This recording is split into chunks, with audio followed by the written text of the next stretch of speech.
I'm Rebecca Limpalair. I live in Greer, South Carolina, and there's so many reasons why I decided to go solar. So I'm going to just start from my great belief in sustainability and wanting to make sure that there's a future for my children and their children on Earth. I've dreamed about it all for many, many years, and because of the neighborhood that I live in, it was a struggle because it's in a homeowners association and they did not want solar. So I was finally able to convince them that, and so I've had solar for about 2.5 years now. And it actually, what really made me decide to just go ahead and fight for that was my car.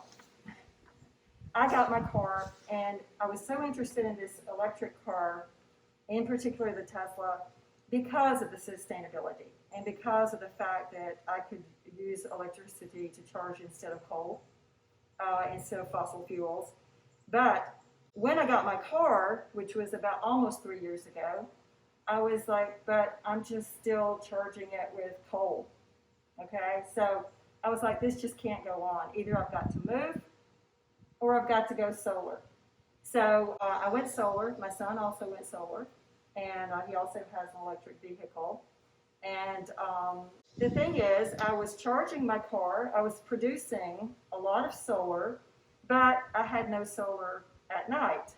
And so basically, I was, of course, sending extra solar back to the grid, but at night I was using coal to run my house.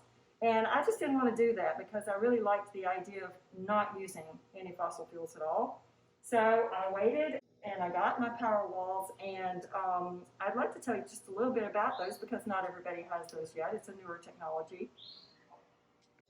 As you can see, the car is plugged in to a charger over here, the car charger, that all day long my solar system, which is a 14.4 kilowatt solar system, which, for example, last month produced about 2,000 kilowatt hours. And so all day long, when it's sunny, and even when it's cloudy, it's still producing electricity. And first of all, it runs the house. Then it charges the Powerwalls up from what's been used now the day before. So it charges the Powerwalls. So then at night, when the sun has gone down, the Powerwalls actually run my house. I can charge the car, I can run my air conditioning, I can run everything all night long until in the morning it starts solar again. And another really cool thing about the Powerwalls and battery backups, which they're about 40 kilowatt hours of storage, is that if there's a tropical storm or an ice storm coming, the gateway, which controls all of our house, that controls the Powerwalls, knows that this storm is coming and it prepares and it starts charging the Powerwalls very rapidly, even from the grid if it has to, so that if the power goes out, you don't even know it with these. You don't even hear anything. I just get a notification on my Tesla app that says Powerwall is running my home. And there's no glitch, nothing. No, the computers don't, everything's protected, and it's just very reassuring. So it's really cool to know that we can have this type of system here that's very advanced technology. It's the things that it does, sometimes I'm kind of like, how does it know how to do that? Just like the car is such an advanced technology that it's just amazing to me, and I really would like to understand how it all works, but I don't.